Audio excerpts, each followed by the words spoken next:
आज प्रियांशला पाहिजे होता टोमॅटो पास्ता टिफिनसाठी, तर चला त्याची तयारी चालू आहे। तर एक टोमॅटो घेतलेला आहे, तर तो आता मी कट करून घेते। मोठ्या साईजमध्ये घेतलेला आहे आणि टिफिन पुरताच बनवणार आहे थोडासा, त्याच्यामुळे एकच टोमॅटो घेतलेला आहे। तर तो आता आपल्याला मिक्सरमध्ये बारीक करून घ्यायचा आहे। तर चला, तर आता मिक्सरमध्ये मी एकदम बारीक पेस्ट करून घेते। पास्ता उकळून घ्यायचा आहे, त्याच्यासाठी गरम पाणी ठेवलेलं आहे, त्याच्यामध्ये मीठ आणि थोडंसं तेल आणि पास्ता घेतलेला आहे, तो आता आपल्याला गरम पाण्यामध्ये टाकून मस्त असं शिजूपर्यंत उकळून घ्यायचा आहे। तर बघा, छान असा पास्ता उकळलेला आहे।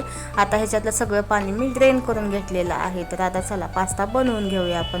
तर कढईमध्ये थोडंसं तेल टाकलेलं आहे, थोडंसंच तेल टाकायचं, जास्त तेल टाकलं तर जास्त ते ऑइली होतं, ते जास्त पास्त्याला तेल लागत नाही। तर थोडंसं टाकलेलं आहे, कांदा टाकलेला आहे भरपूर अशा, म्हणजे तुम्हाला भाज्या आवडत असतील तर भाज्या पण तुम्ही वेगवेगळ्या टाकू शकता, जसं की सिमला मिरची, गाजर, वाटाणा वगैरे। पण प्रियांश खात नाही, ते सगळं काढून ठेवतो, त्याच्यामुळे मी काहीच टाकलं नव्हतं, फक्त कांदा टाकलेला होता। तर कांदासुद्धा ह्याच्यातला तो काढून तो खातो, पण कांद्याशिवाय काही टेस्ट पण नाही लागणार, म्हणून मी टाकलेला आहे।